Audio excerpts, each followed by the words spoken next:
hanya karena kamu suka sesuatu, belum tentu you are good at it. Ya, suka akan sesuatu, passionate tentang sesuatu, itu tidak otomatis berarti kamu bagus kalau melakukannya.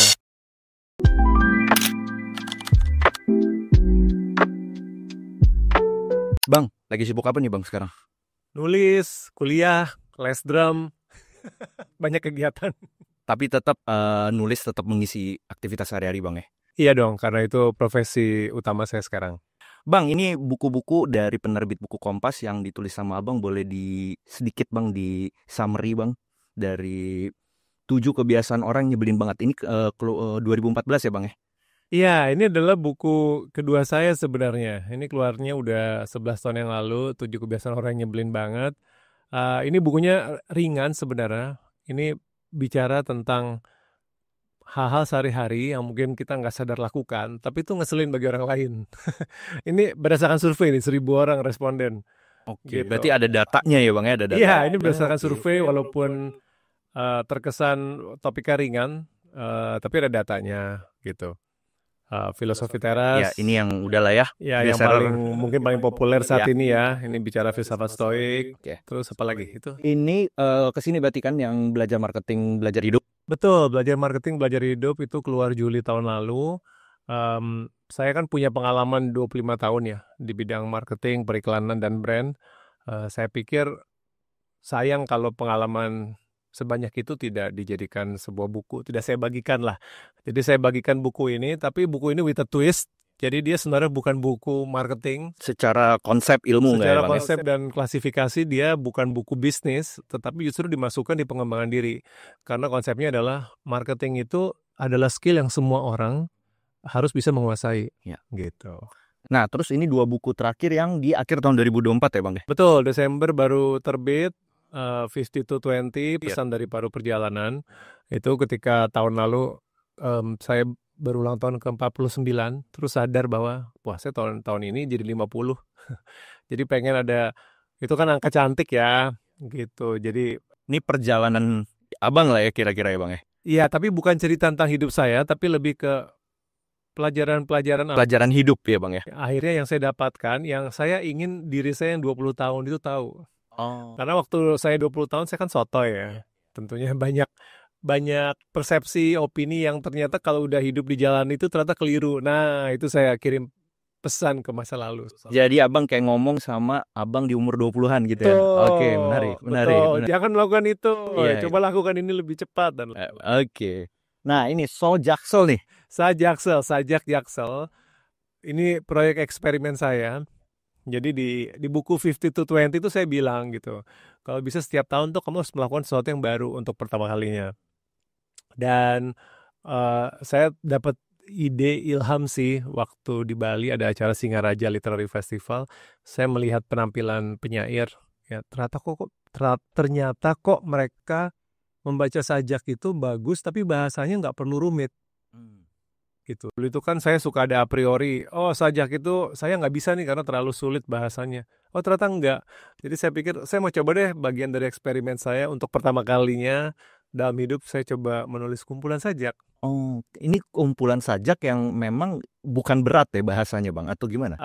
Kalau yang baca pasti tahu bahwa bahasanya nggak berat dan penekanannya sebenarnya lebih ke pesan sosial. Jadi Sajaksel itu ada subjudulnya, itu kumpulan sajak urban, korporat, dan startup. Aneh kan, biasanya kan sajak percintaan gitu kan, tragedi hidup gitu. Ini kayak pengalaman Abang tuh tadi ya? Betul. Startup ya? Betul, jadi saya pikir dunia korporat, dunia startup itu banyak hal yang sebenarnya menarik kalau disampaikan secara puitis. Nah itu. Bang, aku mau coba kita ngobrol di pagi ini soal belajar marketing, belajar hidup, ya kan? Karena ini emang satu topik yang ya aku baca bukunya dan memang menarik karena kita nggak melulu membahas marketing secara ilmu ya Bang ya, tapi juga bagaimana marketing kita bisa kaitin dengan hidup kita juga sehari-hari. Betul. Nah Bang, aku mau mulai yang aku yakin nih di luar masih banyak yang salah kaprah nih Bang, marketing dan sales, ya kan? Orang marketing tapi jualan. Tapi sebaliknya, orang jualan kayak ada temen aku di bagian sales tapi buat event gitu. Jadi ketukar kebalik-balik nih ya kan. Iya. Kalau menurut abang sendiri sebagai seorang yang praktisi lah, gimana sih membedakan buat orang awam ini bang, marketing dan sales ini bang? Iya, jadi analogi favorit saya marketing versus sales itu gini aja. eh Marketing itu PDKT-nya gitu. Sales itu ngajak jadian apa ngajak nikah.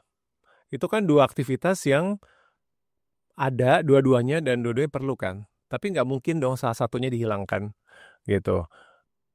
Kalau kita nggak pakai marketing, berarti kita langsung ketemu orang di jalan, ngajak pacaran, ngajak nikah, kita dilaporin polisi gitu kan. Aneh gitu. Karena kita buru-buru mau masuk sales gitu. Tapi kalau kita PDKT melulu nggak jadi apa-apa, kayaknya rugi waktu ya. Dan rugi biaya gitu kan. Nah, begitu juga dalam perspektif bisnis itu sebenarnya dua-duanya diperlukan gitu. Nggak mungkin sebuah perusahaan itu hanya menekankan pada jualan doang. Yaitu kayak ngajak orang, udahlah beli aja produk saya gitu kan. Ada situasi di mana hal itu dimungkinkan, yaitu kalau kamu monopoli. Jadi nggak ada lain yang menyediakan barang itu.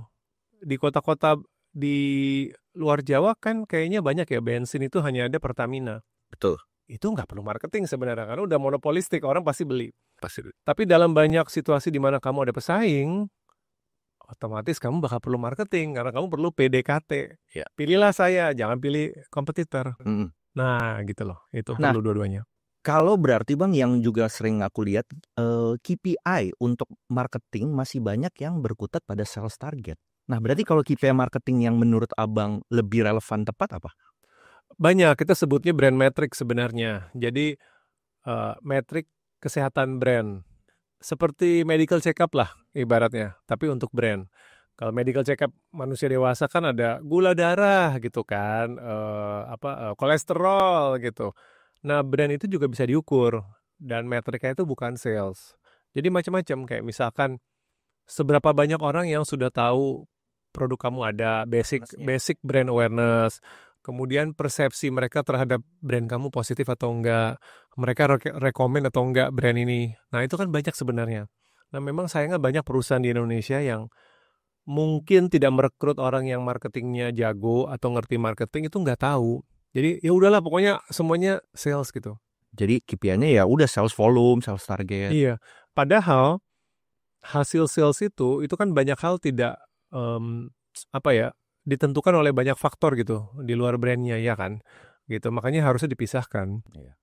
Nah, sekarang kita kalau yang aku juga pahamin, semua orang kalau menurut abang tuh pemasar bang. Iya dong. Itu keyakinan saya teguh. Kenapa tuh bang? Dari anak saya paling kecil masih 7 tahun pun dia adalah seorang pemasar. Ilustrasikannya gimana nih bang? Jadi gini, kenapa saya percaya semua orang adalah pemasar? Gampangnya gini, kalau kamu dalam hidup itu ingin orang lain melakukan sesuatu yang kamu mau, apapun itu, gitu ya, dari beli jualan kamu, atau ikut rekomendasi kamu, atau ikut kemauan kamu, maka kamu butuh usaha membujuk kan? Ya udah, usaha membujuk dia untuk mengikuti apa yang kamu mau, itu sudah marketing sebenarnya. Ya. Sebagai contoh, putra saya gitu kan, putra saya itu minta mau dibeliin PS, biasa anak laki-laki kan, gitu. Nah dia udah pinter tuh gitu. Jadi kalau misalkan kenapa papa harus beliin kamu PS? Nah dia kan keluar argumen tuh, gitu kan. Ya kalau PS kan berarti saya main di rumah gitu kan. Kalau PS kan berarti saya nggak main gadget yang ini gitu. Nah itu kan udah usaha memarketingkan diri. Dia berargumen ke abang itu udah bagian dari praktik marketing ya bang? Karena objektifnya adalah goalnya adalah bukan sales, tapi goalnya adalah saya membelikan dia PS gitu kan. Kayak tadi contoh orang PDKT misalkan kan, PDKT itu kan adalah memarketingkan diri supaya nanti kalau saya lamar mau ya atau angkat saya jadi istrimu gitu kan. Ini podcast ini butuh marketing loh, iya kan? Karena podcast ini mau meyakinkan tamu untuk datang gitu, bercerita. Nah berarti kan mudah berdaya ya. Iya. Itu kan harus memarketkan brandnya supaya saya juga mau datang karena oh ya saya tahu nih rekam jejaknya gitu kan sudah terkenal di luar. Nah, semua orang adalah pemasar. Apa akibatnya bang kalau orang tidak menjalankan atau paham soal dia adalah juga dia sadar dia pemasar? Tentunya dalam banyak hal dalam hidup dia itu nanti dia nggak optimal gitu ya. Sebagai contoh misalkan orang di kantor gitu kan, dia hanya mau menuntut bahwa dia dipromosikan atau naik gaji. Itu kan analoginya kayak sales ya, iya kan? Gitu. Saya harus dipromot dong. Eh, saya merasa sudah layak. Iya. Tapi dia nggak pernah memarketingkan diri.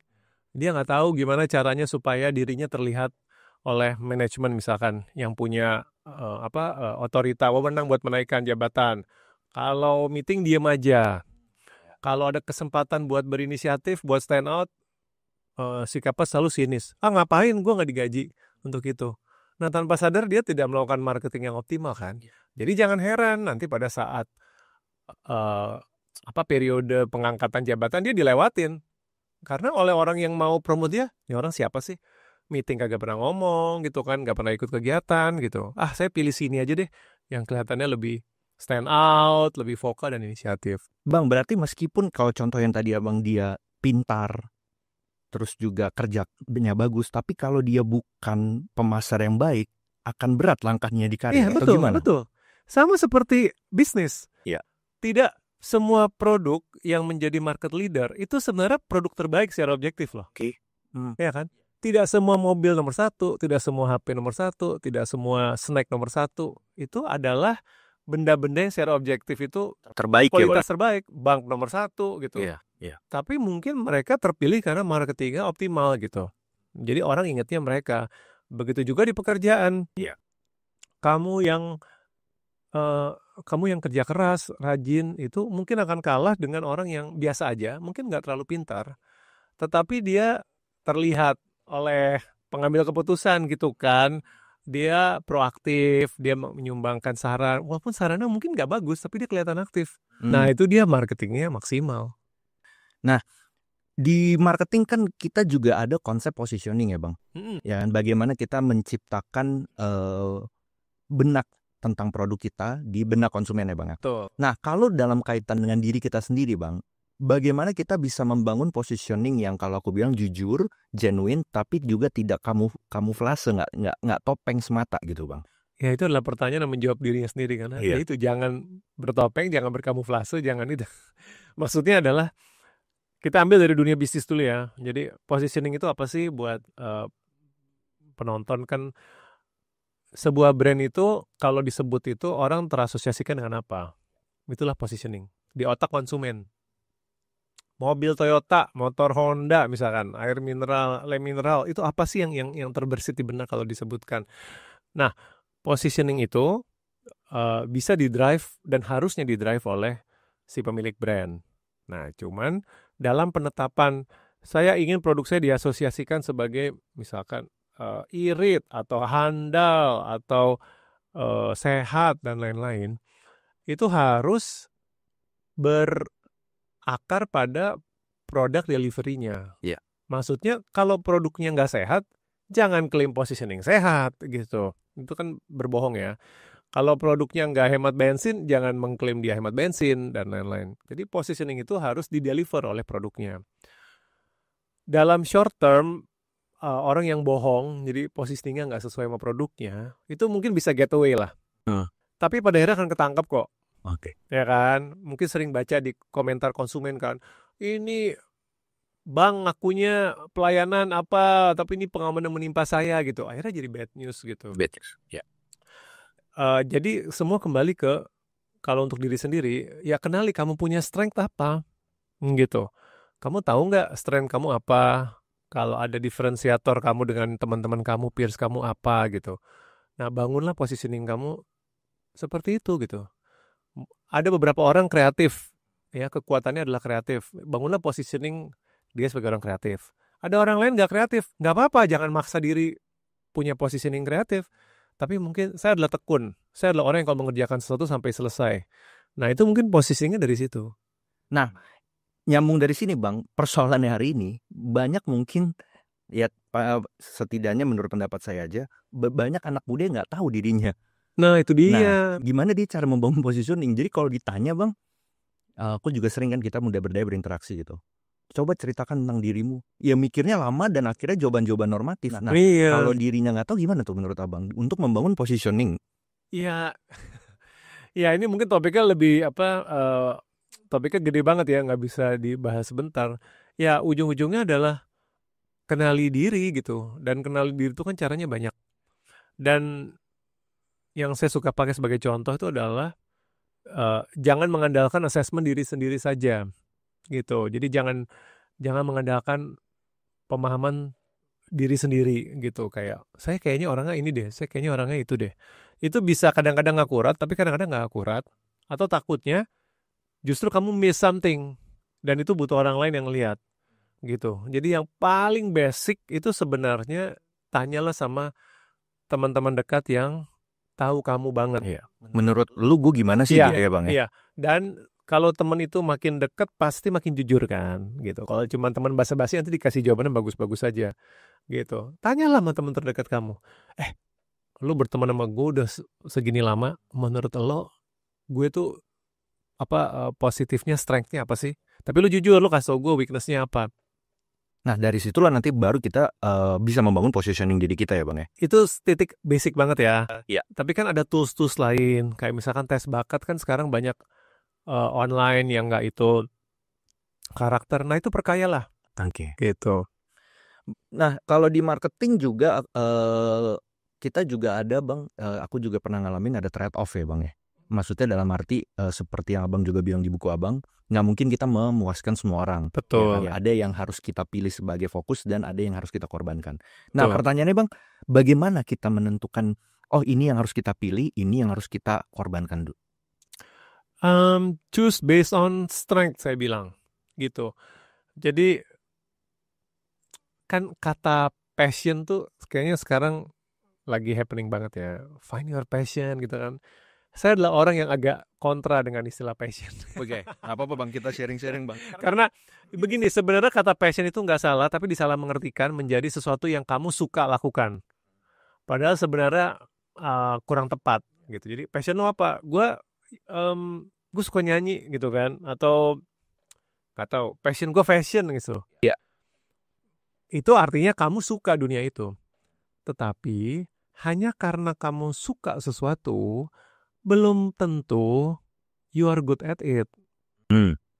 Ya, suka akan sesuatu, passionate tentang sesuatu, itu tidak otomatis berarti kamu bagus kalau melakukannya. Contoh, gue suka banget film. Gue adalah penikmat film. Ya, gue passionate banget tentang film. Apakah berarti gue bisa jadi sutradara? Apakah berarti gue bisa jadi produser film? Belum tentu. Gitu. Jadi jangan memilih dari kata passion, tapi strength kamu apa? Apa yang kamu jago lakukan gitu. Nah, itu tuh berangkat dari situ trade off-nya. Gitu. Karena begini, saya percaya jika kamu jago melakukan sesuatu, itu lebih gampang duit masuk. Saya sih pragmatis aja ya. Kita semua orang perlu duit, semua orang harus independen gitu. Tapi sesuatu yang kamu passionate, udahlah belum tentu kamu jago, belum tentu duitnya ada dari situ gitu. Apalagi kalau kamu nggak jago gitu. Jadi trade off itu adalah find your strength gitu. Sebaliknya bang, yang dikorbankan berarti yang weakness-nya kita. Iya. Sebagai contoh nih ya, ini saya bagi pengalaman. Saya introvert berat. Introvert berat berarti saya nggak punya energi banyak ketemu orang baru gitu. Saya tahu itu weakness saya. Saya nggak pandai basa-basi gitu ya. Maka saya harus trade off. Saya harus tahu bahwa saya jangan memaksa diri di profesi atau role-role yang membutuhkan saya ketemu orang banyak, networking, basa-basi gitu. Karena saya pasti nggak perform. Dan benar kejadian, saya pernah mencoba posisi sales. Nggak jalan tuh. Sayanya nggak happy gitu kan. Akhirnya kantor juga merasa saya nggak perform gitu. Karena memang bukan itu saya. Tapi tempatkan saya dalam posisi di mana saya fokus, misalkan ngeliat data, menulis, menyusun ide, tanpa harus ketemu banyak orang, maka saya akan perform. Gitu. Itulah trade-off gitu. Jangan maksa. If it's your weakness, jangan ngotot difokuskan ke situ gitu. Tapi bukan berarti gini ya, bukan berarti juga pesannya, karena ini weakness saya bodo amat. Saya juga nggak pengen ditarik ke situ. Jadinya pasrah gitu ya? Jadinya pasrah. Iya. Karena begini, ada certain weakness yang kamu suka nggak suka, kamu tuh harus coba improve. Nggak harus jago, tetapi kamu nggak ada jalan lain selain mencoba memperbaikinya sampai tahap yang acceptable deh. Sebagai contoh nih, public speaking. Banyak orang akan bilang, gue nggak bisa, ini weakness gue, udah deh. Gue akan sakit mah, keringet dingin, dan lain-lain kalau gue public speaking. Tapi gue akan bilang ke orang-orang yang ngomong gitu, sorry, the bad news adalah public speaking itu adalah basic skill sekarang. Iya. Gitu. Betul ada beberapa orang yang dianugerahi karakter ekstrovert, luwes gitu ya. Ya udah itu rezeki mereka. Tapi kalau lo nggak mampu, lo nggak bisa sih pasrah gitu. Ini adalah bentuk skill yang lo bisa bikin sampai berlatih, sampai lo bisa jadi public speaker yang lumayan. And it's okay, sampai lumayan aja nih. Yang penting lo nggak pingsan gitu ya kalau di panggung, itu udah cukup kok. Nggak harus jago kayak Barack Obama atau siapa, nggak perlu. Tapi cukup, karena itu akan sangat membantu. Nanti kerjaan lo, bisnis lo, apapun itu akan terbantu. Jadi cobalah itu dikuasai dikit. Ya. Untuk yang weakness yang memang itu sekarang jadi basic skill ya Bang ya. Iya. Iya. Gitu. Beberapa weakness itu sayangnya udah non-negotiable gitu. Harus bisa. Nah, karena Abang tadi nyinggung soal passion, aku sedikit aja Bang. Gimana kalau aku juga sekarang menilai banyak salah kaprah tadi soal passion ya Bang ya. Iya. Ya kan. Ada gak Bang, mungkin sedikit sharing aja dari Abang, bagaimana kita tahu bahwa, ya tadi balik lagi, ini tuh emang strength-nya, tapi bukan passion gitu tapi sebenarnya. Jadi misalnya gini, aku cerita, ada teman aku, dia cerita sama mirip kayak Abang, dia passionnya event gitu. Tapi setelah kerja di bidang event, dia resign. Kenapa? Karena dia emang, ternyata aku bilang, ternyata kalau menurut pandangan aku Bang, jadi dia itu bukan event, tapi dia lebih tuh kreatifnya. Nah, Gitu. Jadi bukan eventnya. bukan eventnya. I get it. Ya. Nah, gimana nih sharing dari Abang? Itu saya pikir contoh yang bagus ya. Contoh yang bagus. Jadi misalkan kalau kayak saya, seorang penikmat film belum tentu menikmati proses pembuatan film. Nah, iya, benar. Seseorang yang menikmati event, Belum proses. Iya, belum tentu gitu. Karena memproduksi sebuah event itu keribetan dan tantangannya beda dari sekedar nonton event kan, gitu. Dan even kalau dia masih mau ngotot di event, kayak tadi kamu bilang, mungkin dia konsep kreatifnya sebenarnya, jadi konsep ide-idenya gitu. Tapi untuk beneran gotong-gotong ngeset itu dia mungkin nggak bisa gitu. Iya. Jadi seperti itu. Bedakan antara sesuatu yang kamu enjoy sebagai penikmat pasif sama sesuatu yang kamu enjoy ngerjainnya. Menarik tuh. Iya. Karena orang tuh suka, pokoknya gue suka ini, mau ngerjainnya enggak gitu, ya kan? Dan itu saya mau balik ke definisi passion yang menarik. Jadi passion itu kan kita pikir artinya sesuatu yang menyenangkan gitu kan. Padahal passion itu artinya penderitaan, bahasa Latin, akar Latinnya gitu. Passion. Iya betul, penderitaan benar. Dan itu artinya satu-satunya cara kamu tahu itu passion kamu beneran atau enggak, kamu rela nggak menderita melakukannya. Ini bagus banget. Banyak orang nyari senengnya gitu. Saya jadi penulis, saya bisa bilang bahwa passion saya menulis. Menulis itu banyak menderitanya. Dan saya adalah orang yang rela menderita dalam proses penulisan, karena itu udah panggilan saya. Menulis itu nggak enak, income nggak jelas, bukunya dibajak gitu kan, skema pajaknya menyiksa gitu. Kok saya masih melakukan? Ya karena itu udah true. Iya. Udah true passion saya gitu. Menarik Bang, iya betul. Aku juga dapat insight nih dari Abang. Ya menderita ya Bang ya, kita rela menderita, itu passion. Orang yang cinta event beneran, itu rela tuh menderita loading jam 3 pagi. Terus nggak tidur. Iya kan, dibagi-bagi artisnya. Nah itulah tes. Iya. Bang, balik lagi kita soal marketing. Salah satu part penting dalam marketing juga riset konsumen ya Bang. Banget. Nah, tantangannya hari ini adalah riset konsumen adalah, kalau menurut saya adalah bagaimana kita bisa memang mengcapture insight yang memang itu valid. Di tengah memang hari ini perubahan sangat terjadi cepat dan belum tentu apa yang terdeliver oleh yang kita riset, dalam hal ini responden atau dan sebagainya, itu memang hal yang memang mereka katakan itu valid gitu. Nanti jadinya salah mengambil keputusan dalam gitu. Gimana Bang? Nah, unfortunately, seperti dalam banyak hal di dalam hidup gitu, yang salah itu sebenarnya bukan konsepnya, tetapi implementasinya. Maksud saya begini, riset sebagai sebuah konsep dalam marketing itu udah pasti benar gitu. Maksudnya harus dilakukan lah, itu esensial gitu kan, mengenal pasar, mengenal konsumen. Tapi eksekusi dari risetnya ada yang bagus, ada yang buruk gitu. Ada riset yang jelek desainnya, ada riset yang bagus. Nah, ini memang topik yang besar. Jadi paling saya bisa bilang bahwa jangan sembarangan melakukan riset kalau nggak ngerti metodologinya gitu. Makanya harus ngerti benar metode riset, ngerti budaya gitu ya. Sebagai contoh nih, maksud budaya itu apa? Saya mohon maaf ya, tapi orang Indonesia itu adalah orang yang kata-katanya paling nggak bisa dipegang. Oke. Ya. Itu saya tulis di buku gitu. Maksudnya berubah atau gimana, Bang? Berubah-berubah atau gimana? Atau tidak konsisten? Bukan, tapi culturally itu budaya kita tuh nggak terus terang gitu. Beda sama budaya orang Barat gitu. Jadi kalau orang responden Indonesia ditanya, bagus nggak? Bagus. Itu belum tentu benar gitu. Oke. Karena dia banyak basa-basinya, kita budaya sungkan, kita nggak mau menyakiti orang lain gitu. Mungkin akan berbeda kalau pertanyaan yang sama ditanya ke orang Australia, no, it's bad gitu kan. Mereka lebih terus terang. Lebih jujur ya. Ya, jadi faktor kita nggak berani lugas kadang-kadang.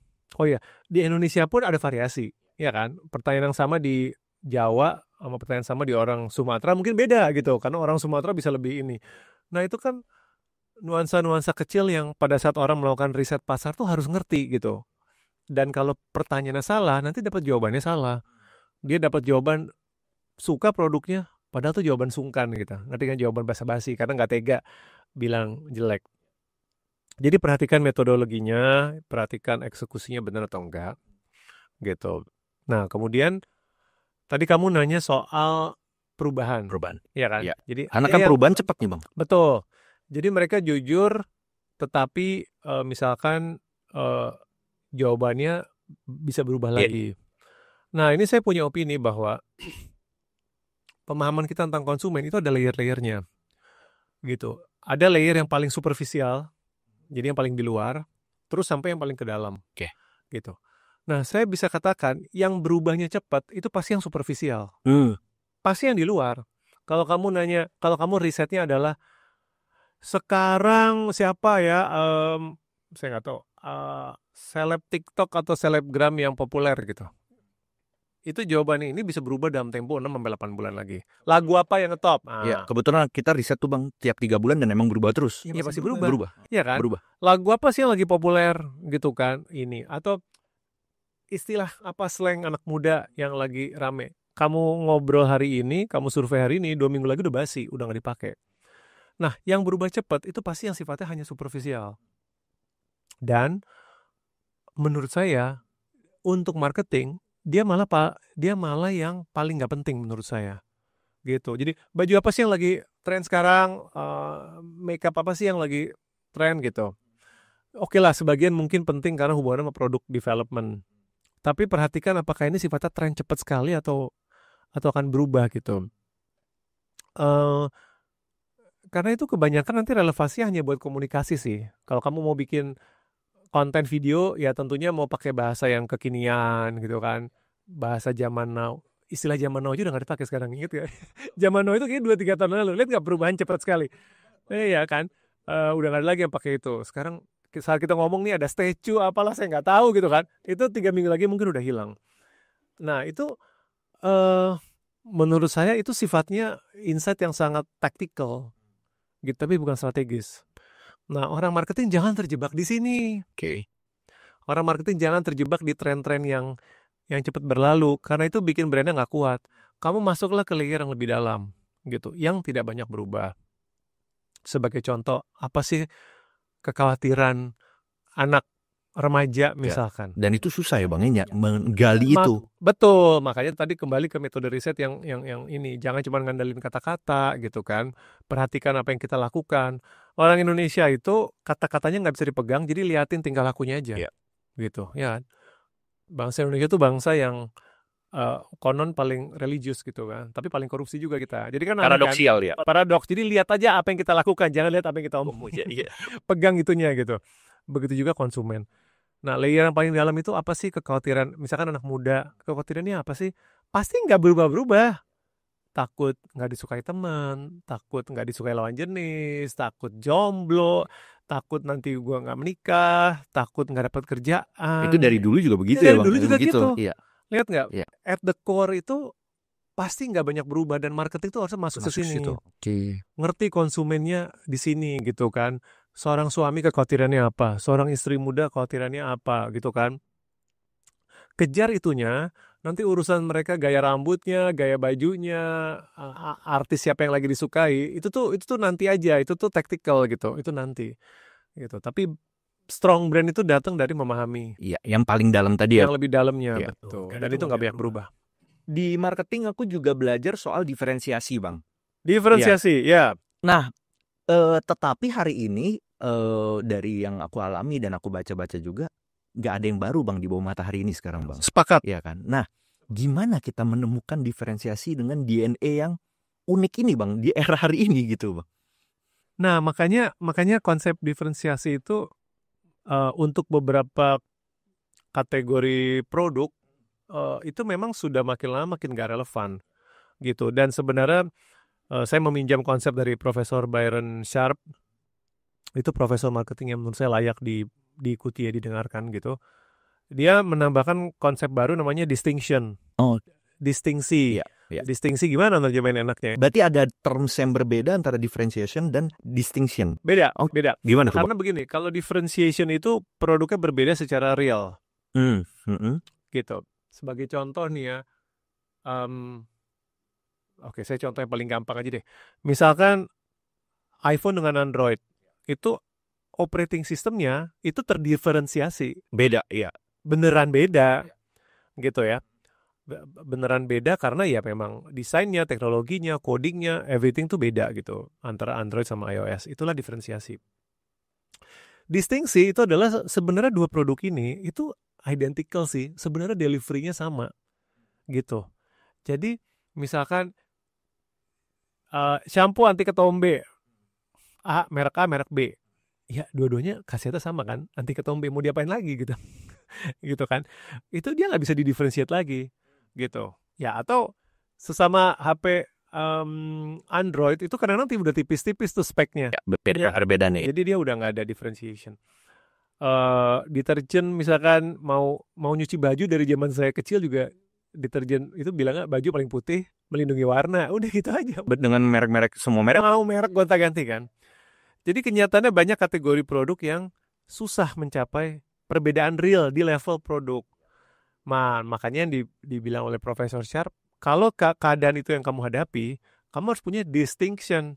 Jadi bagaimana supaya walaupun produknya sebenarnya 11-12, tetapi brandnya itu dari cara menampilkannya, iklannya, pemilihan brand ambasadornya, itu tuh lebih distinct daripada yang lain. Jelas. Jadi walaupun secara produknya objektifnya sama, tapi yang ini aku lebih ingin tambah ini deh. Soalnya dia selalu pakai Reza Rahadian misalkan, gitu kan? Atau iklannya selalu lucu, atau warnanya selalu merah hijau, atau dia punya lagu yang bertahun-tahun jinglenya tuh gue inget. Jadi dia barangnya sama, tetapi yang ini lebih distinct. Lebih distinct tuh jadi lebih mencuat di otak. Oke. Nah itu marketing tuh. Nah berarti itu effort yang dari marketing activity yang harus kenceng tuh Bang ya? Betul. Pertama kenceng, sama yang kedua konsisten. Masalahnya kenapa banyak brand nggak mencapai distinction? Karena digonta-ganti terus. Hari ini slogannya apa, bulan depan diganti lagi. Tadinya brand ambasadornya artis A, terus diganti lagi artis B, sehingga tidak pernah memori itu terbentuk di otak konsumen, sehingga dia bingung gitu. Ini brand ini tuh apa yang bisa saya ingat ya? Kalau aku ngambil contoh ini kali Bang ya, Nike dengan Michael Jordan dari dulu. Iya, tagline-nya nggak ganti-ganti, just do it. Iya. Hebat kan? Dengan tokohnya dia sampai hari ini gitu ya. Iya. Oke. Dan story yang disampaikan juga relatif sama gitu. Iya. Oke. Gitu. Nah itu seringkali terjadi perubahan itu karena yang salah orang marketingnya bosen. Jadi saya tulis di buku saya, musuh brand yang paling ngeri itu adalah kebosanan tim marketingnya. Oke. Jadi tim marketingnya bosen gitu. Kok kita udah lama ya pakai slogan ini, kita ganti. Padahal nggak ada masalah sama slogan ya, tapi yang bosen mereka sendiri. Kok kita bosen ya pakai KOL yang ini, ganti aja deh. Itu musuhnya tuh Bang. Itu musuh brand itu adalah orang terdalam, bukan kompetitor dulu. Yang paling parah itu kalau ganti kepemimpinan. Jadi ada chief marketing officer baru, wah mati itu dah. Ada direktur marketing baru, iya kan? Agak mirip gak sih sama pergantian menteri? Iya, iya. Gonta ganti Policy kebijakan. berubah, iya. Iya kan? Padahal policy yang lama itu sebenarnya udah baik. Udah baik. Tapi karena ini orang baru, gue mau ganti aja gitu. Di marketing sering tuh kejadian kayak gitu. Marketing direktur masuk langsung merasa gengsi kan. Ah ini campaign bikinan pendahulu gue. Gue pengen punya campaign sendiri dong. Iya. Ganti lagi. Akhirnya brandnya nggak pernah mencapai distingsi tadi Iya, Bang ya. iya. Oke, Karena menarik. skizofrenik, gonta ganti identitas terus gitu. Berarti kata kunci di sini konsistensi dan sustain ya Bang. Konsistensi. Iya, iya. Itu underrated word banget dunia marketing. Nah itu jahatnya di dunia sekarang medsos berubah begitu cepat. Orang tuh lebih menyukai kekinian daripada konsistensi. Itu gawat udah. Demi mengejar kekinian, maka brand ini postingan IG bulan ini sama postingan IG bulan depan Udah beda. udah berubah lagi feel sama looknya. Kan mengejar kekinian. Ya. Tapi mereka lupa kata kekinian, kata dasarnya kini. Ya cuma berlaku di Kini. Ya. Dan itu nggak berlaku di masa lalu dan nggak berlaku masa depan kan. Ya. Ya udah akhirnya berubah-berubah gitu. Nah Bang, kalau balik kita soal kehidupan lagi Bang. Di marketing kan ya kita harus memilih target konsumen yang spesifik ya Bang ya. Ya kan secara demografik, secara behavior. Nah cuman aku nggak mau bahas itu Bang. Buat hidup, gimana kita sebagai seorang individu manusia memilih targeting yang tepat? Ya, nah ini targeting ya buat diri kita sendiri. Buat diri sendiri ya, kan. Berarti gampangnya saya pengen dikenal oleh siapa, saya pengen dikelilingi oleh siapa gitu kan. Benar. Nggak jauh beda prinsipnya sama brand. Brand melakukan targeting tuh gimana sih? Brand melakukan targeting yaitu segmen konsumen yang dianggap bisa membawa brand ini bertumbuh lebih baik. Era bisnis dong. Ya, daerah kan kalau brand kan bisnis. Salesnya naik. Tetapi timbal baliknya apa?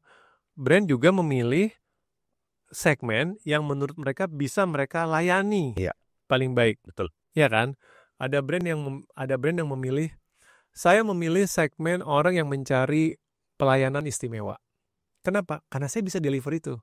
Saya berikan pelayanan ekstra, ruang tunggunya kantor saya mewah, misalkan gitu. Ini hanya buat orang-orang kaya gitu. Konsekuensinya adalah, ya gue nggak bisa melayani orang yang pelit atau yang nggak membutuhkan hal ini. Tapi kan ada brand yang bilang, gue tahu nih ada orang-orang yang butuh cepet. Ya kan? Udahlah kualitas urusan nanti nggak usah diperlakukan dengan mewah, yang penting satset cepet ya gitu. Dan gue bisa melakukan itu. Guanya satset. Nah gue pilih target yang ini kan. Karena orang-orang ini akan membawa bisnis ke gue juga bisa melayani mereka dengan baik. Begitu juga dengan kita sebagai individu. Pilihlah orang-orang yang bisa mengangkat kamu gitu, memajukan kamu dan cita-cita kamu gitu. Nggak semua teman, nggak semua orang di luar sana akan mendukung itu. Ya kan? Kalau kamu mau jadi entrepreneur, maka mulailah bergaul kelilingi dengan orang-orang yang bisa mendukung kamu. Jangan berteman dengan orang-orang yang pencemooh. Ya kan? Ngapain lo jadi entrepreneur? Gitu kan. Udah lo jadi karyawan aja gitu, lebih stabil. Drop dong motivasi kalau kayak gitu. Atau kebalikannya juga gitu. Kalau kamu memang pengen jadi profesional, kamu pengen jadi ASN yang baik gitu, jangan bergaul sama orang-orang yang mencemooh profesi jadi orang kantor gitu kan, atau jadi ASN gitu. Ngapain lo jadi orang kantoran, nggak dapet duit gitu. Akhirnya lo nggak kemana-mana, lo frustrasi sendiri gitu. Jadi balikan lagi-lagi, kenali diri kamu sendiri. Dengan kamu tahu kamu aspirasinya apa, cita-citanya apa, strength-nya apa, passion-nya apa. Nah kamu mulai mencari orang-orang yang sejiwa, yang bisa jadi mentor, yang bisa jadi penyemangat di situ. Yang lainnya itu prioritasnya lebih rendah aja. Berarti membentuk inner circle yang sesuai dengan tadi ya Bang ya? Iya dong. Objektif kita ya? Oke. Bang, kalau di kita bisnis kan pasti kita harus terus bagaimana memonitor dan menganalisa kompetitor kita. Gitu ya Bang? Ya kan, pergerakan dia gitu ya. Nah sama kita Bang dalam hidup lagi nih Bang. Gimana kita memanage kompetitor dalam hidup kita nih sekarang? Oke. Jadi kompetitor itu berarti kalau dalam hidup pribadi kan, berarti kan orang-orang yang yang kita anggap apa ya? Saya nggak bilang kata mencuri sih, cuman kita bersaing gitu ya untuk mendapatkan hal yang sama, Hal yang sama, gampang gitu iya kan. benar. Misalkan di kantor Ya deh, di kantor. kalau kamu lagi pencari kerja, ya kamu bersaing dengan orang-orang yang mau mendapatkan pekerjaan di tempat yang sama, ya kan? Udah masuk di dalam kantor, kamu juga bersaing dengan orang-orang supaya kamu naik Promote. jabatan. Nyari jodoh itu bersaing benar gitu. Bersaing. Benar. Semua orang mungkin memperebutkan laki-laki atau perempuan yang sama nih, dia diminati juga, berarti ada persaingan di situ. Gitu. Nah, tadi pertanyaannya gimana kita melakukan Tadi monitoring dan kalau layaknya brand kan berarti ini Bang. Iya. Ya, dan melakukan analisa kompetitor ini. yang paling basic tuh sebenarnya benchmarking sih gitu. Kamu harus benchmarking dalam pengertian lo nggak bisa halu misalkan mencari kerja gitu ya. Lo nggak bisa halu bahwa gue kayaknya udah oke banget tanpa lo melakukan benchmarking sama kompetitor lo. Iya kan? Misalkan gue kayaknya udah keren banget ya. IPK gue bagus gitu kan. Pasti gue dapet nih pekerjaan yang gue idam-idamkan. Tapi dia halu kalau dia tidak melihat bahwa pencari kerja yang lain itu mungkin IPK-nya bagus juga, tapi plus something gitu. Ya kan? Mereka ada yang sudah membangun mungkin social media presence gitu kan. Mungkin mereka punya kursus tambahan, mereka bisa coding, whatever it is gitu. Terus lo merasa lo udah hebat sendiri. Nah, itu loh yang benchmark ke yang lain gitu. Mereka bisanya apa ya sekarang? Gitu. Nyari jodoh juga sama gitu. Jangan lo pikir gue modal cakep doang apa gue modal soleh doang gitu. Tapi kompetitor lah yang lain tuh udah canggih gitu kan kualifikasinya gitu. Segampang gini aja Bang ya, jangan sombong, jangan overconfident lah ya. Iya kan? Iya, sepanjang lo nggak buka mata lihat yang lain Ya, buka mata Bang. Buka mata, buka telinga. Buka mata ya. dong gitu. Bang, ini pertanyaan aku mau tahu pandangan Abang yang sering diperdebatkan juga Bang ya di dunia bisnis dan marketing ya. Aku ngutip dari Henry Ford Bang. Kalau orang ditanya, dia pengen pasti kereta kuda yang lebih cepat. Nggak akan bilang mobil. Nah, perdebatannya adalah Bang, kebutuhan dulu baru inovasi atau inovasi dulu melahirkan kebutuhan. Ini kan jadi sering banget kita berdebat ini Bang. Nah, itu dikotomi yang seringkali dipaksakan harus dipilih gitu kan. Padahal dikotomi kan berarti kan ini atau ini gitu. Padahal dalam hidup itu kebanyakan tuh mainnya di tengah-tengah. Dan sebenarnya istilah kutipan Henry Ford itu bagus, saya setuju, tapi bukan itu satu-satunya. Kenyataannya dalam dunia bisnis itu kita bisa bersaing dari menciptakan inovasi baru, atau bisa juga bersaing dengan menciptakan kuda yang lebih cepat. It's okay, it work both ways gitu loh. It work both ways. Beberapa brand kalau memang mampu berinovasi lah gitu. Cari sesuatu yang totally baru gara-gara orang udah ngeliat duluan baru sadar gue perlu itu. Perlu iya. Gitu. Tapi gue tahu banyak perusahaan juga yang gue nggak perlu jadi yang pertama. Gue tungguin aja. Ya, Cina jago. Iya, itu gitu. Baru aku mau bilang kayak Tesla ya yang pertama, tapi Cina yang sekarang lebih berkembang. Iya benar Bang. Iya. Cina mah bodo amat, yang riset, yang kreatif biarin Apple, Tesla dan itu gue tungguin ya gitu kan. Gitu. Begitu barang nggak jadi, gue bikin yang lebih murah, lebih cepat, tapi inovasinya gue nggak usah yang pertama. Terserah gitu. Itu tuh dua-duanya sebenarnya bisa. Gitu. Nah, banyak perusahaan sebenarnya sekarang maksa ya Bang ya. Maksudnya maksa tuh emang inovasi dituntut yang padahal akhirnya nggak relevan. Kalau aku ambil contoh Bang, tahun 2000-an ya kan, saat PDA muncul ya nggak laku Bang. Maksudnya nggak terlalu laku karena emang mungkin masyarakatnya belum relevan untuk membutuhkan produk itu gitu. Ya kan? Iya, jadi kadang-kadang yang kita sebut ahead of its time ya. Jadi dia keduluan gitu. Dari zamannya. Keduluan. Itu memang identik dengan teknologi di sektor teknologi sih. Tetapi bisa juga saking keduluannya sebenarnya barangnya tuh kurang matang gitu. Ya saya tahu case tadi itu kan Apple Newton ya. Apple Newton betul. Waktu itu Apple Newton udah keluar sendiri tuh, belum ada smartphone bikin sendiri. Saat kita masih pakai Nokia ya kan. Betul.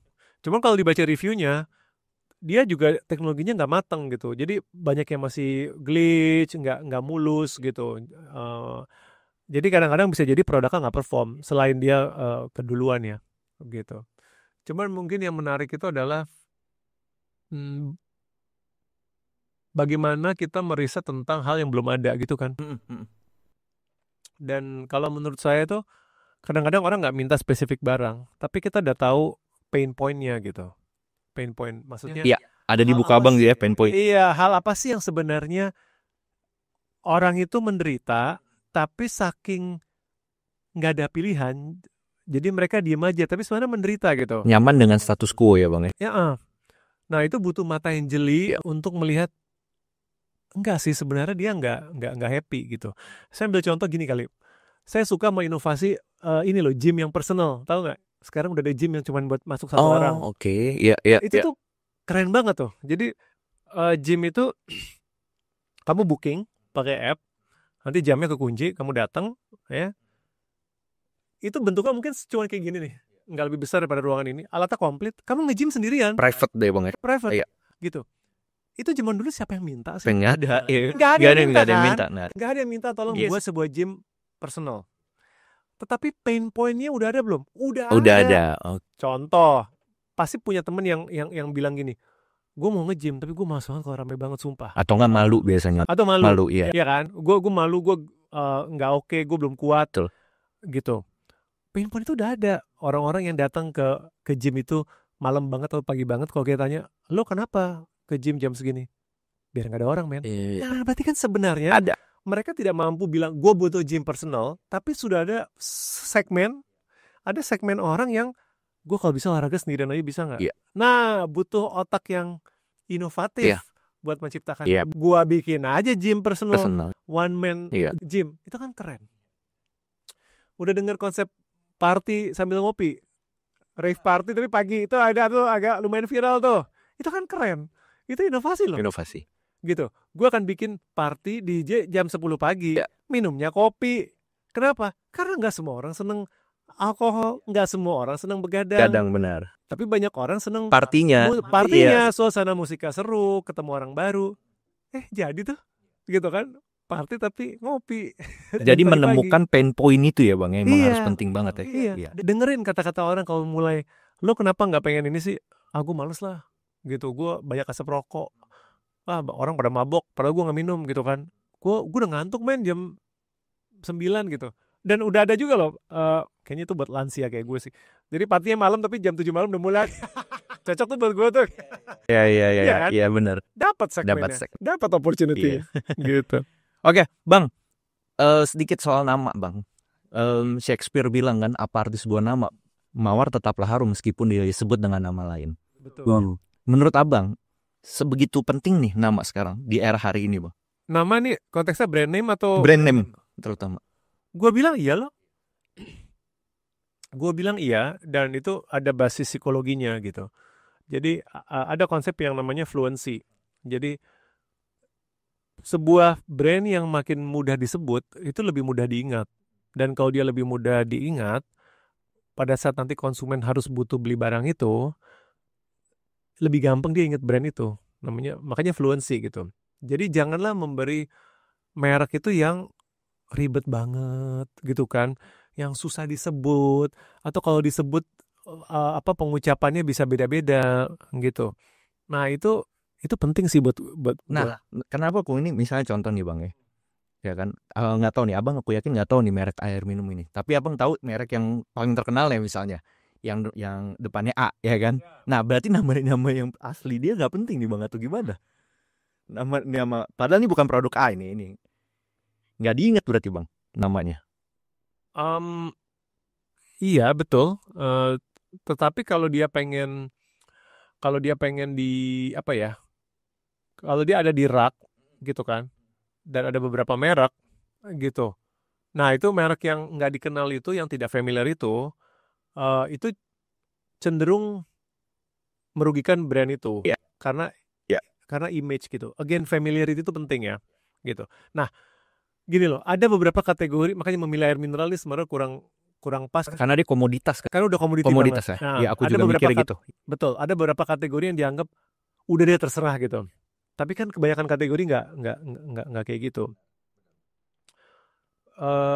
Contoh yang teringat saya, oli mobil kali ya. look, sejujur-jujurnya saya nggak merasa oli mobil tuh secara objektif tuh beda sih satu sama lain. Iya kan? Gitu. Cuman akhirnya yaudah deh saya beli merek ini gitu karena ini merek dipakai sama tim Formula 1 karena Akhirnya mobil paling iya keinget. mobil saya juga bukan mobil Formula gitu kan, tapi gue pilih yang ini deh, saya namanya lebih familiar gitu. Nah itu kalau kembali ke tadi pertanyaan awal soal nama yang mudah diingat, nama yang familiar. Kalau saya sih meyakini itu membantu dia nanti lebih sukses. Urusannya nama anak sih nanti. Makanya saya suka nggak setuju mana anak terlalu ribet. Oke. Kalau ngeliat daftar absen anak Iya, saya iya. sekarang, ketahuan banget nih anak mana nih yang waktunya Yang 4 suku kata tua. gitu. Iya ini nanti sadar gak sih ini ngisi formulir ribet banget Iya, pas iya. mau Iya, bikin iya. paspor atau Bang, dalam marketing kan kita juga ada strategi pricing ya, Bang ya. Nah, tapi dalam konteks diri, Bang, sekarang yang Abang juga sempat Abang tuliskan untuk diri kita, Bang, bagaimana kita menetapkan harga dalam tanda kutip harga jual diri kita yang tidak murah tapi juga nggak overpricing, Bang. ya itu kalimat yang susah dijawab karena tergantung kamu sebagai produk. Dan saya cuma ada dua prinsip dalam pricing dibandingkan dengan yang lain kan.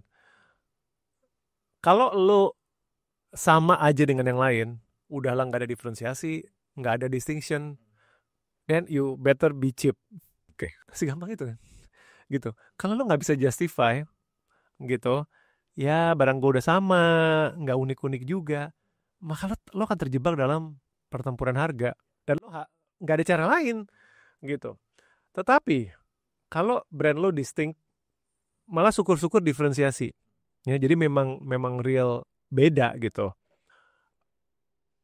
Silahkan coba push harganya, gitu, karena lo beda beneran. Nah, tapi gimana nggak terlalu tinggi, Bang? Maksudnya ya tadi nggak jadi overpromise, nggak jadi overprice. Oh itu ada metode risetnya sih. Maksudnya memang nggak bisa dijawab sekarang gimana caranya gitu. Karena jadi ada harga yang berdasarkan persepsi. Ya. Gitu kan. Jadi memang kadang-kadang sebenarnya biaya produksi barang ini tuh misalkan cuma 10.000 misalkan. Tapi kalau konsumen nggak tahu, dia sebenarnya rela aja bayar 50.000. Nah itu hokinya si pemilik brand. Itu kan luxury brand. Makanya kan terjadi skandal nih gara-gara perang tarif Trump yang konten kreator Cina itu bilang kan, lo tahu nggak semua tas lo Prada, LV apa itu dibuat di Cina original loh, Iya. dengan biaya bahan baku yang cuman Gini, sebenarnya ya. sepersepuluhnya Yes, gitu ya. kan. Nah itu kan contoh pricing berdasarkan konsumen mau value-nya berapa. Ya. Itu bisa satu, tapi itu kayaknya nggak banyak kategori bisa kayak gitu. Kebanyakan produsen itu tentunya sistemnya markup, jadi cost plus berapa margin kan. Betul. Gitu. Jadi ya udahlah gitu, emang biaya produksi segini kami mau ngambil keuntungan segini, dan biasanya ruang geraknya nggak banyak karena ada kompetitor yang seperti itu juga, jadi lo nggak punya ruang banyak. Jadi salah satu boundary dari pricing kayak lo bilang tadi sebenarnya kompetitif gitu. Kompetitor akan ngeset kalau marketnya kategori itu udah mature, udah banyak player, lo pasti nggak banyak ruang gerak. Kalau lo mau tembus ruang gerak itu, ada inovasi nggak? Lo ada justify nggak? Gitu. Dan gue lihat bahkan di air kan mereka berbuat seperti itu ya. Cara mereka tembus dari kesamaan atau komoditas ini kan ada yang nawarin pH lah, ya kan? Itu which is sorry tapi itu bullshit ya. Gitu kan, air dengan pH apa, karena semua air kalau masuk di dalam badan kita tuh langsung kena asam lambung juga. Terus yang paling konyol tuh air oksigen. Itu gue suka ketawa sama yang bilang, kecuali lo ikan, lo nggak dapat manfaat apa-apa dari air oksigen itu. Tapi oke lah, secara marketing gue memuji karena itu bentuk diferensiasi, bentuk inovasi untuk justify lo bayar gue lebih mahal dong, gitu. Karena ini bukan air biasa gitu kan. Iya. Nah jadi gitu sih. Bang, kalau misalnya ini dalam konteks nih aku paling real aja buat anak-anak muda yang lagi nego gaji. di tempat Oke. dia kan harus nentuin tuh Bang kan value-nya dia tadi nggak kemurahan tapi juga nggak overprice gitu. Ya, Gimana? Berarti kan dia harus value-nya dulu ya Bang ya pasti ya. betul. Value-nya dia, ya kan? Betul. Lo tahu dulu sebagai baseline, lo tahu dulu value lo apa gitu. Ya. Gue lulusan kampus ternama lumayan gitu kan. Oh gue anak apa nih, kampus negeri apa swasta yang keren banget gitu. Oke lah, satu, IPK gue bagus, Ya. gue punya track record aktivitas, misalkan aktivitas gue gini keren, tapi itu aja nggak cukup. Ya. Karena hanya dengan modal itu lo mau bilang pokoknya gue Gaji sekian gitu. kerjaan pertama 15 juta Yep. gitu kan, lo harus lihat reality check. Berarti Riset. kompetitor. Berarti kompetitor Iya, dari peers lu. ya, Peers lu gitu. Karena nanti si pemberi kerja akan ngelihat, ya oke, lo punya value banyak yang bagus gitu ya. Tapi permintaan gaji lo itu, misalkan permintaan gaji lo baru lulus 15 atau 20 juta itu, gue ketemu kandidat lain yang rela sedikit di atas UMR. Masalahnya apapun hal-hal yang baik-baik yang lo tawarkan itu nggak justify perbedaan harganya, jelas nggak? Ya. Jadi ya udahlah, gue sebagai kantor gue rela bayar 6 juta Ya. tapi standar daripada 15 juta anak kampus ternama. Gue nggak bisa justify itu selisih harganya, karena toh mereka bilang toh sebenarnya most of the time ilmu di kampus lo tuh nggak kepake kok di kantor. Gue akan kasih on the job training. You see what I mean gitu. Nah pada saat itu kehaluan diri lo tuh harus lo adjust. Oke, jangan-jangan tambahan value gue kampus elit dan segala macam ini mungkin nggak bisa justify gap incremental setinggi ini kali ya. Gue harus realistis. Nah ya itu sih. Oke. Bang, ini pertanyaan karena aku belum paham ya, jadi murni aku coba mau nanya ke abang. Soal abang ngangkat di buku abang sedikit soal ini, kayaknya abang ngambil dari pemikiran Plato ya, soal dualisme ya. Ya kan, dualisme yang iya, abang, dari filsafat betul ya. dari dunia akal, ya kan, dunia ide dengan dunia material, dan juga pemikiran dari René Descartes ya, soal res cogito, substansi, dan res extensa, perluasan materi. Nah, yang aku belum paham bang, mengaitkan ini dengan marketing itu. Nah ini yang aku masih bingung nih bang. Jadi gini, gue ada kritik terhadap dualisme tanpa harus spesifik Plato, karena sebenarnya belakangan saya baru menyadari kesian Plato itu. Dia disalahin tentang dunia ide dan materi itu, padahal seolah-olah dia pengusung dualisme, padahal ada argumen lain yang bilang sebenarnya dia nggak ngomong gitu lagi, dia cuma disalah tafsirkan. Tapi kita bicara sekarang dualisme lah. Dualisme yang paling gampang itu kan tubuh, fisik, dan jiwa. Sadar gak sih bahwa budaya kita, at least gue gak tahu di negara lain, tapi umumnya kita kayak lebih mementingkan jiwa. Iya dong. Kan tubuh ini gak terlalu penting lah gitu kan. Yang penting jiwa, manifestasinya bisa. Yang penting lo ibadah gitu kan. Atau yang penting lo skill, ilmu gitu kan. Badan ini udahlah cuman wahana doang. Nah itu konsekuensi dari perilaku dualisme. Sudahlah kita dipisah mental sama fisik. Fisiknya itu dianggap nggak terlalu penting. Gitu kan. Makanya orang, gue makan sembarangan, gue narkoba, gue ngerokok gitu. Ini nih badan diperlakukan dengan jelek. Kan yang penting ini bro. Gitu kan. Yang penting kan kualitas hati gitu ya. Itulah ekses buruk dari dualisme gitu. Padahal ada alternatif yang dimana dua ini tuh tidak pernah harusnya tidak pernah dipisahkan. Dan kalau kita membaca literatur, makin lama literatur sains dan medis, itu makin lama makin terbukti bahwa yang lo sebut jiwa, karakter lo itu tidak hanya melekat pada tubuh, tapi kualitas tubuh lo mempengaruhi kualitas jiwa lo gitu. Karena kan ada namanya otak gitu kan. Contoh yang paling gampang deh, orang bisa baik kayak apa kalau lapar ada yang berubah jadi setan kan. Gue punya temen yang kayak gitu. Itu kan cuma contoh sederhana gitu. Padahal dia orangnya baik, santun, apa segala macam. Tapi giliran lapar tuh bisa berubah gitu. Dan kalau lo kena tumor, orang yang baik bisa jadi jahat dan lain sebagainya. Jadi ternyata pemisahan itu tuh nggak bener nih, gitu. Ya. Akibatnya apa? Akibatnya adalah sebenarnya gue suka bilang banyak orang mementingkan pengembangan diri itu untuk mental, tapi terus badannya kayak diabaikan, dan itu sebenarnya nggak timpang ya, gitu. Jadi lo mau rajin belajar, buka wawasan, gitu ya, bagus. Lo mengimprove mental, tapi lo olahraga juga dong, gitu. Karena justru Kalau lo badan lo sehat, badan lo fit gitu ya, badan lo nggak sakit-sakitan, mental lo juga benefit. Lo berpikir lebih jernih, lo lebih smart dan lain-lain gitu. Nah itu tadi, itu kalau di luar marketing Iya. dan itu. Nah, sekarang konteks Masuk ke marketing masuk nih. ke marketing itu masuk ke orang Iya, ya. iya, betul. Begitu juga marketing. Marketing sebenarnya udah duluan mengerti itu. Lihat nggak bahwa sebuah produk itu dilihat sebagai holistik. Kalau kita bicara produk barang deh, misalkan HP ya, gue gampang ingetnya HP. Oke lah HP-nya bagus, tapi kalau kotaknya katro, itu kan memberikan sinyal yang nggak baik. Ya. Iya kan? Jadi experience dari HP itu bahkan dimulai dari unboxing. Iya kan? Makanya ada video unboxing, ih lucu ya kotaknya, itu kan udah menciptakan image baik. Atau misalkan rumah sakit deh, rumah sakit itu kan yang penting dokter, betul nggak? Betul. Expertise dia. Ya. Tetapi kalau rumah sakit ini bilang dokter kami the best, tapi lo masuk ruang tunggunya kotor, ya. baju perawatnya kucel, warnanya norak, lo kan akan mikir gitu loh.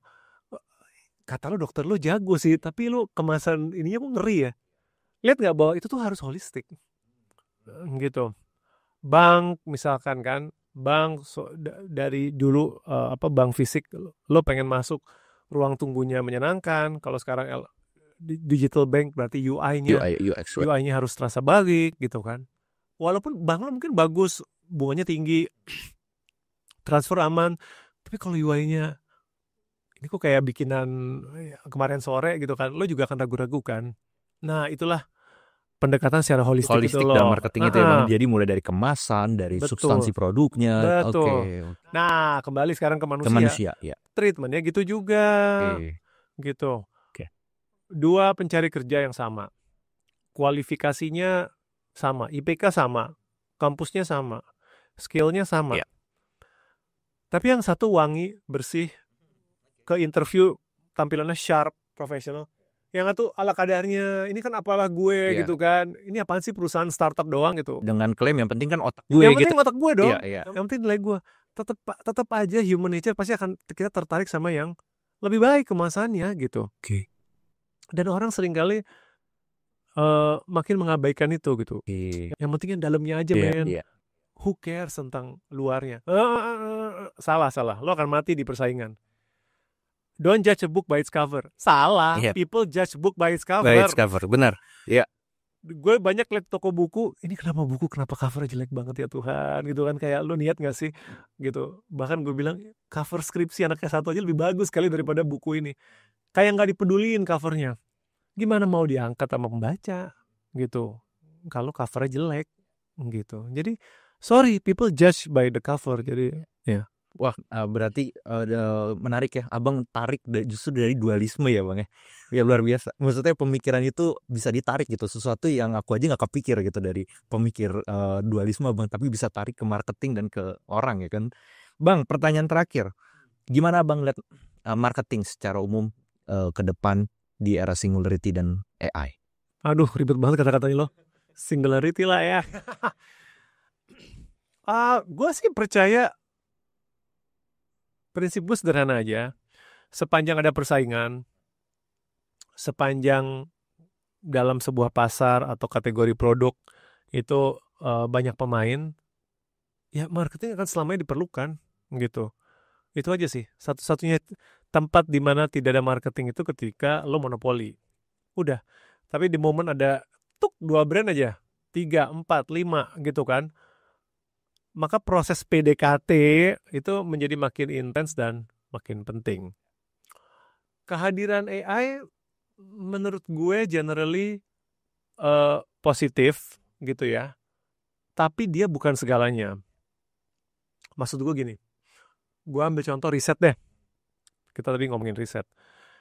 AI bisa membantu riset dalam pengertian karena dia scouring data kan cepat sekali ya, gitu. Dia bisa dapat insight dengan cepat. Tapi jangan lupa, apapun data yang diambil dari AI itu adalah data yang harus tersedia secara digital. Betul nggak? Jadi maksudnya orang posting suka lagu apa gitu kan, mungkin beli makan apa. Dia meng-capture data yang terunggah di dunia digital. Betul. Tapi kan manusia lebih dari dunia digital. Betul. Gitu. Apakah AI ngerti patah hati mungkin, ya kan? Gitu. Dia nggak pernah patah hati dan patah hati nggak bisa diupload. Orang bisa cerita, tapi rasanya kayak apa orang nggak tahu. Betul. Orang nggak AI nggak tahu pedihnya nggak dinaik jabatan dan orang sebelah lo yang dinaikin jabatan gitu, ya kan? Dia tahu faktanya ada orang naik jabatan ada yang enggak, tapi rasanya kayak apa dia nggak tahu. Orang nggak tahu kekhawatiran seorang ibu ketika anaknya nggak pulang-pulang dan nggak tahu di mana, anxiety-nya itu gimana gitu. Dia nggak bisa ngerasain itu gitu. Dan marketing is about human, ya kan? Human to human, dan human emotion itu nggak akan pernah sepenuhnya dimengerti AI dan butuh kita. Makanya a human marketer, pemasar manusia itu menurut gue nggak akan punah, Ya. tapi bahkan jadi lebih powerful dibantu AI. Tapi elemen manusianya lo nggak bisa hilangkan itu. Oke, Bang. Siap. Bang, buku apa dalam waktu ke depan? Ya, saya lagi mengerjakan buku lagi, non-fiksi lagi. Self improvement, Bang, terkait itu? Akan masuk kategori self improvement, tetapi juga dinavasi oleh filsafat juga. Karena itu topik yang saya lagi kuliah kan. Gitu. Jadi lagi-lagi filsafat pengembangan diri, tentunya dengan ciri khas saya bahasanya pasti akan nggak ngejelimet kan Bang, arah-arah filsafat lah ya. Mencoba bercanda joke bapak-bapak pasti ada gitu. Siap. Jadi itu yang sedang saya kerjakan. Bang, thank you Bang untuk Terima kasih, waktunya Bang. Thomas. Ya kan? Terima kasih. Senang banget Bang, banyak banget insight. Semoga sehat selalu pasti Bang. Sama-sama, Dan Thomas. semoga karya-karya ke depan tetap bisa produktif lah Bang. Amin. Sukses selalu, mudah berdaya. Thank you Bang. Thank you.